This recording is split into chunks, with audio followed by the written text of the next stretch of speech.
It's Monday, November 14th. From inside the WTOP newsroom, this is the DMV Download, brought to you by Steamfitters, Local 602. Get an estimate and learn more at steamfitters-602.org. Today, it's undeniable. There's a chill in the air, and the seasons are changing here in the DMV.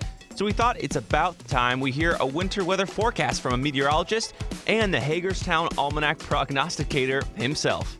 We're actually going to have a colder start to winter, late November into December. See, that's Chad Merrill, who marries modern weather forecasting with centuries-old methods of climate prediction. The Hagers-Town Almanack has been with us now for 227 years. Wow. Thanks for joining us. I'm Luke Garrett. Megan Cloherty's off today.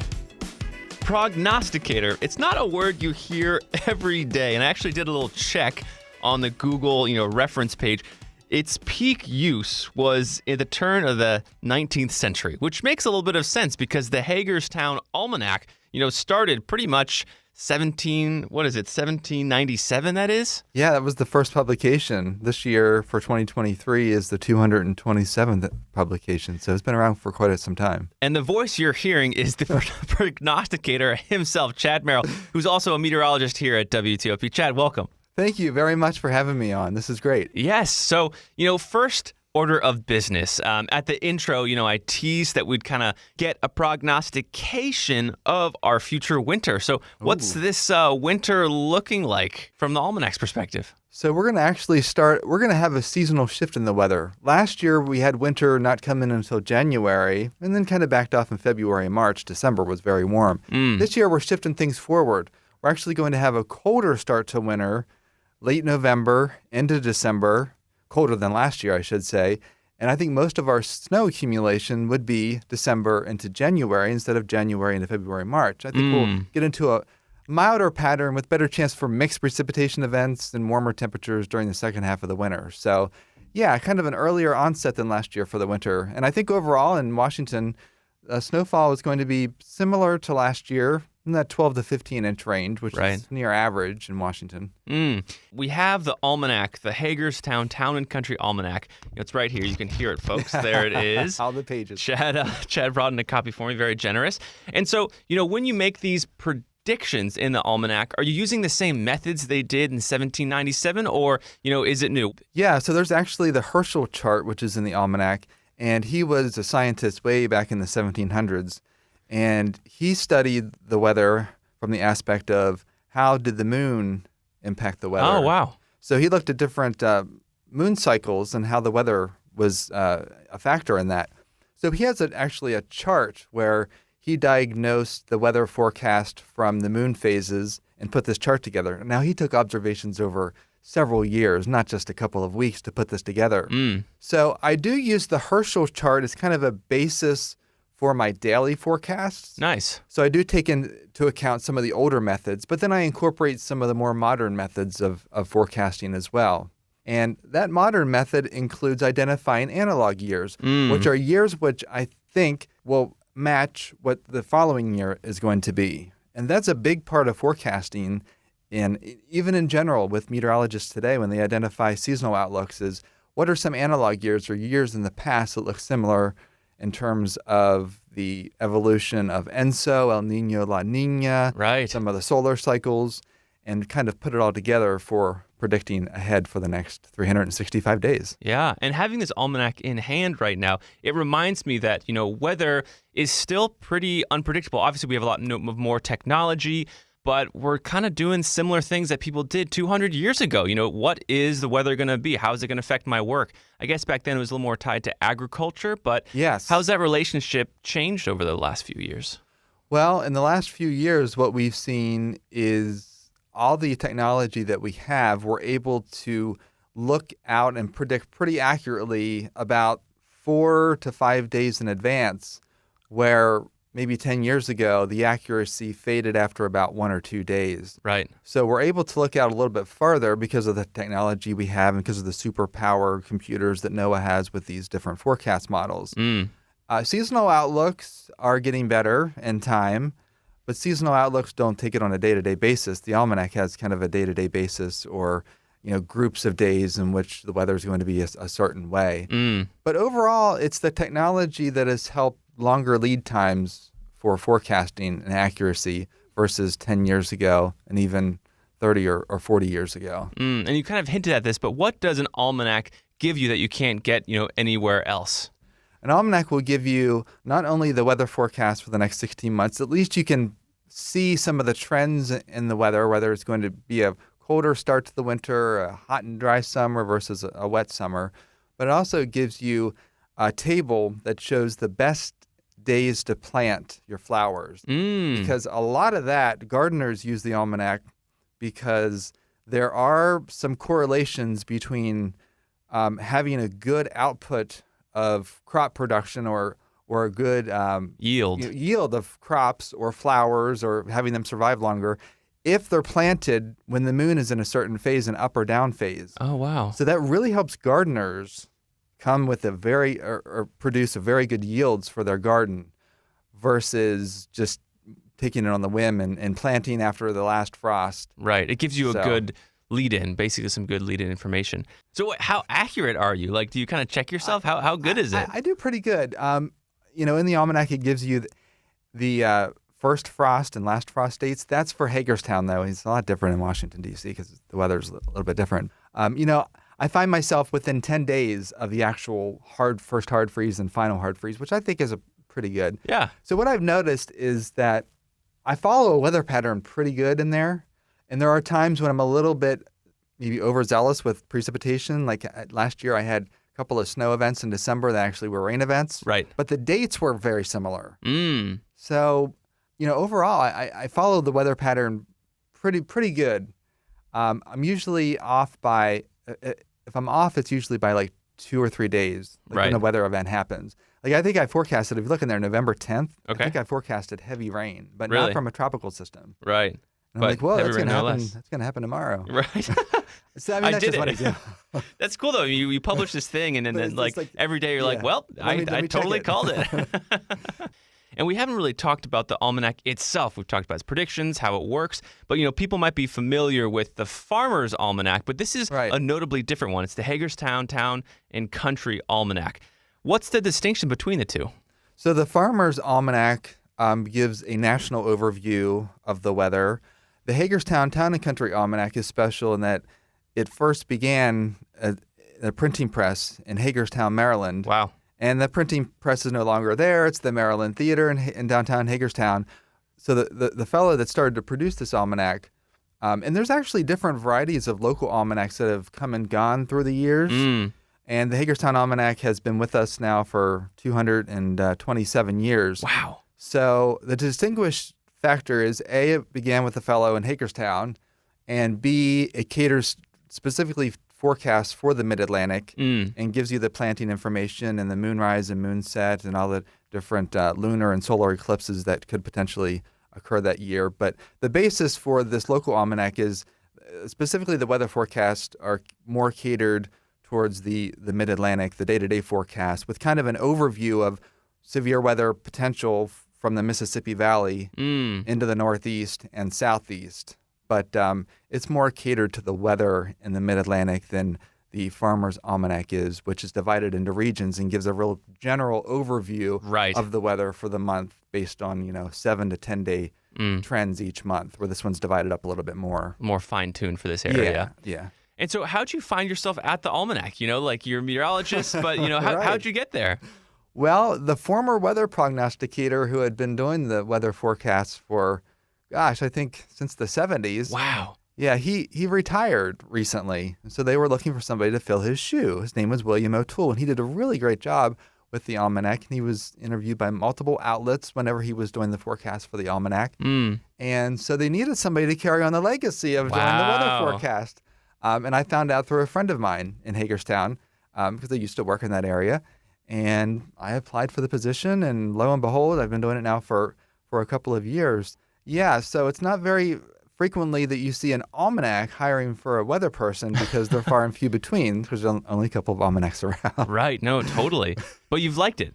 Oh, I enjoy it. I love the long-term forecasting even before I got the position with the Hagers-Town Town and Country Almanac But then what I did was I incorporated that Herschel chart, which identifies the moon phase with the weather, and then used my own information that I've developed in terms of seasonal forecasting through the years, and incorporated some of the new methods into it, to see how my forecasts turn out. And I will say that my forecasts are pretty accurate.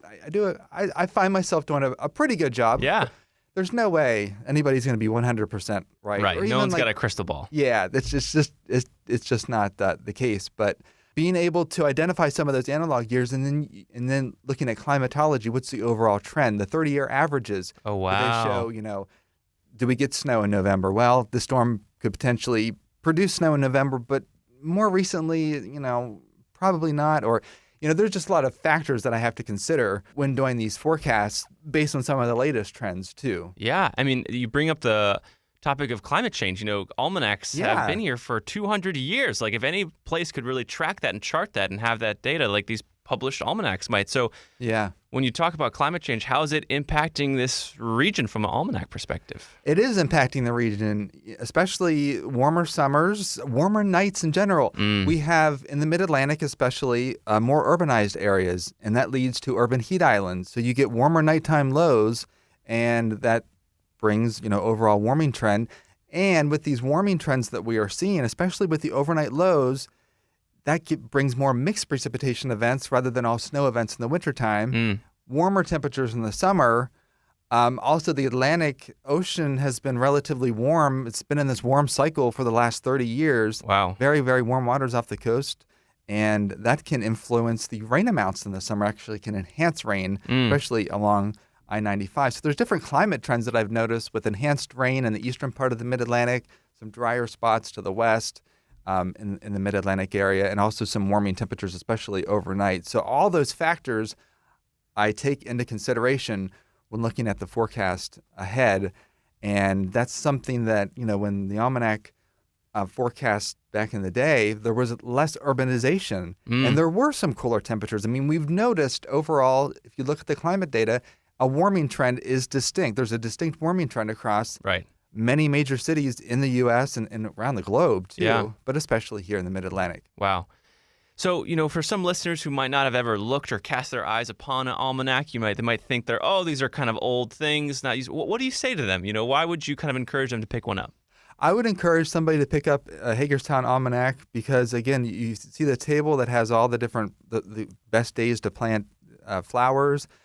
There's also more resources in the Almanac. We've incorporated some folks from the Penn State Agricultural Extension Office in Pennsylvania to write some very informative pieces on gardening and agriculture, and that really hits home with farmers.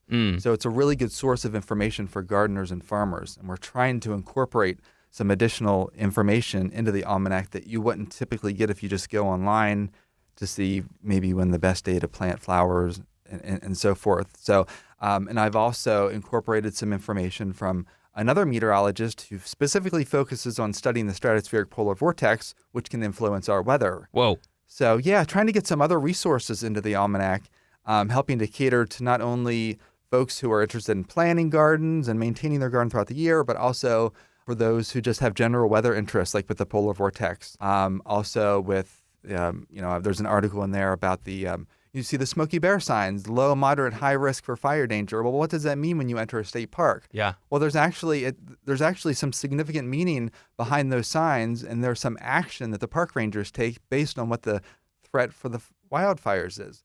So for those who want to go out to the park and camping, stuff like that, these articles can help outdoor recreational enthusiasts kind of plan ahead and get an overall picture of not only weather, but how weather impacts other operations like parks and methods that they go through and so forth. So well, Chad, thank you for bringing us, this almanac, and for bringing us into this world of the Hagers-Town Country Almanac. It's been here for 227 years. That's so crazy to think about. I know, and it's continuing on. And just thank you for bringing it to us here. And we also have on the website almanac.com now. Almanac with a K. Oh, I was about, yes. And that's the old spelling of the Almanac. And because we have to cater to the modern crowd today, not only do we have the print version, but we have a digital version as well. People can go online to almanack.com, and they can get a subscription to the digital format. That gives you every single page that you would get in the print version, but as a flipbook image online. Right. Because there's a lot of people who reference, information online, so we have to cater to the digital audience as well. Right, totally. No, everyone does these days. Chad, thanks again. Absolutely. And after the break, I'll try to end a decades-old debate over whether vinyl is better than digital sound. We bring in our audio engineer at WTOP. Stick around. Backed by the experience of its hardworking members, Steamfitters Local 602 is ready to take on your next commercial, heating, cooling, HVAC, or refrigeration project. Steamfitters Local 602 adds value to our community through its partnerships with local contractors and building owners, all while keeping the focus on improving the lives of its members and their families throughout the DMV. For work that's on time and on budget, go to steamfitters-602.org to schedule your next project. That's steamfitters-602.org. Steamfitters Local 602, changing lives. Explain your DNA on 10 cases, man. You're inside the police interrogation room with the alleged Potomac River rapist. I'm not guilty on any of this stuff. So calm, so reasonable. Could this be the man who terrorized women for 9 years before murdering a brilliant scientist 2 decades ago? Experience one of the most fascinating true crime podcasts available. Join crime reporter Paul Wagner for Unknown Subject, Season 3 of WTOP's American Nightmare series. Search American Nightmare Podcast on all podcast platforms. And before we go, David and let me introduce David. David is an engineer here at WTOP. The sound you're hearing is really made possible by this guy, David. Welcome. As part of a larger group of people. A lot of people go into the way that the sound gets to you. David. It's not just me. Very fair, very fair. Anyway, I'm bringing David on because I want to end this debate forever. The debate of, is vinyl, like a record player, the type of sound you hear from that medium, better than the digital sound we hear through our phones? I think vinyl's kind of gotten really popular. It's even outselling CDs. Take it away, David. So I can decide this definitively with a yes and no. Really, when it comes down to it, the best way to improve your listening experience when you're listening to music is to have a good quality system.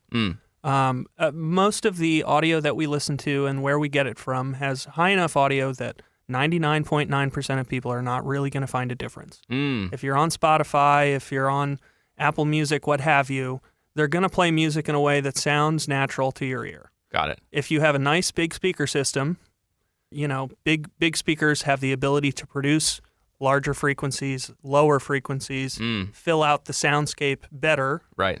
That's going to be better than a phone. Yeah. Maybe sometimes people have a vinyl system that they hook up to said nice speaker system, and they find that it's a better experience. Right. There's pieces of vinyl that are also played out differently than when they come from a digital source. That's the, quote, warmness that you find that people talk about, how vinyl is much more warm and natural sounding. Right. It has to do with the fact that the sound wave is analog. It's being created from a physical medium. Okay. That physical medium is the groove in the record. Got it. When I hear analog, I'm thinking clocks, like analog clock versus digital. Is that where my head should be at? Yeah, to a degree. So when you think about it, if you're going to take a smooth curve and represent it in zeros and ones, eventually you're going to have to decide that 0 and 1 is at a step. Yes. So if you zoom in on an analog signal really far in that you recorded into a computer, you're going to eventually see that it's actually lots of tiny little squared off corners. It's not going to be a smooth curve. Got it. Because smooth curves can't be created in the space of ones and zeros. They're discrete numbers. Right. They end.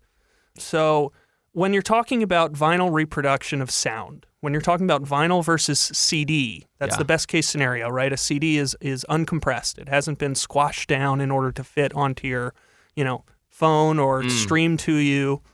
There are certain aspects where vinyl is going to sound more natural because it has the ability to reproduce that natural curve. No steps. It's not an amalgamation of lots of tiny steps. It's just little pieces. However, there's pieces of that don't work in terms of the limitations of that physical medium. The vinyl itself is just like the material that you make floor tiling out of, right? Oh, they're breaks. It's vinyl is vinyl is vinyl. So when you make a groove into that surface, there's a certain amount of resolution that it has the ability to actually fit on it. Interesting. And what that ends up meaning for the listener is that you get that warm sound, but it's actually warm because it is cutting off certain frequencies that it doesn't really know how to produce. It's not that it doesn't know it. It doesn't physically have the capability to produce those frequencies. Right. So when it comes down to it, a more accurate representation of the sound that was originally recorded can be accomplished using digital means. Oh, really? It has the ability to create frequencies that can't be repeated in a physical medium such as vinyl. Wow. That's not true of some recording. If you've ever heard about master tapes that they use when they're remastering an album, those master tapes have a higher fidelity than vinyl does. Vinyl was created because it could be pressed out of a puck and sent off to users, sent off to audiences in a sleeve that looked nice with artwork. Right. It wasn't the same thing with a tape where you had to load it onto a tape machine and know how to deal with it, and they'd get scratched up and moved and fall apart. So ultimately, the best case scenario for pure audio fidelity is going to be a reel-to-reel tape. That's unrealistic. Right. The next best reproduction of sound, if that's all you're looking for, is actually a digital file. It's just a digital file that's recorded in a very high quality. So then what's the draw to vinyl then? If it's maybe... So personally, I have a pretty large vinyl collection. Oh, you do? Okay. I do. Interesting. I have a nice old turntable that I got from my father, who used to also be a radio engineer. Oh, look at that. And so this turntable lived in WBB's recording studio for many years before it was mine. The reason that I buy vinyl is because I want a way to own the music that I love, and there's no great way to do that now. Why buy a CD that I'm not ever going to play because I don't have a CD player in my car these days? I don't have one on my computer. I could have a CD collection that I switch out and listen to things like that at home. Right. But if I want to support an artist, one of the best ways I can do that is by ordering the vinyl. Wow. They get the largest share of money from it, much larger than Spotify, Apple Music, or even CDs. They tend to be more related to, it tends to be the actual aim of artists nowadays to mix things for their vinyl because they know that's where their heaviest fans are. Wow. And it lets you own a piece of that artist's music that you can hold in your hand and look at and hand down to your friends or your family, your kids, etc. It's really the only modern method of contributing to an artist in a way that you get something in return that's permanent and lasting. Interesting. So the real reason is, emotional and literally like economics for your relationship with the artist, less so about the pure sound, even though there is that warmness you get. Yes. I would say the number one thing that you can do to support an artist you love is buy merch at their merch table. It has the best it has the best return for them. And it gives you something to remember them by that's not a code on a piece of paper that says, I own this on Spotify. And with that, that'll do it. Thanks, David, for enlightening us about the world of audio. Anytime. And that'll do it for us today on the DMV Download. We're brought to you by Steamfitters, Local 602, and our music is by Real World. Give us a review and rate our show if you get the chance on Apple Music, on Spotify. Give us stars and let us know how we're doing. You can also find us on social media and dmvdownload.com. The DMV Download podcast is a product of WTOP News. Listen on 103.5 FM in the D.C. area, 107.7 FM in Virginia, 103.9 FM in Frederick, Maryland, online at WTOP.com, and on the WTOP News app. Unfortunately, WTOP cannot be found on vinyl. Have a good night, and I'll see you tomorrow.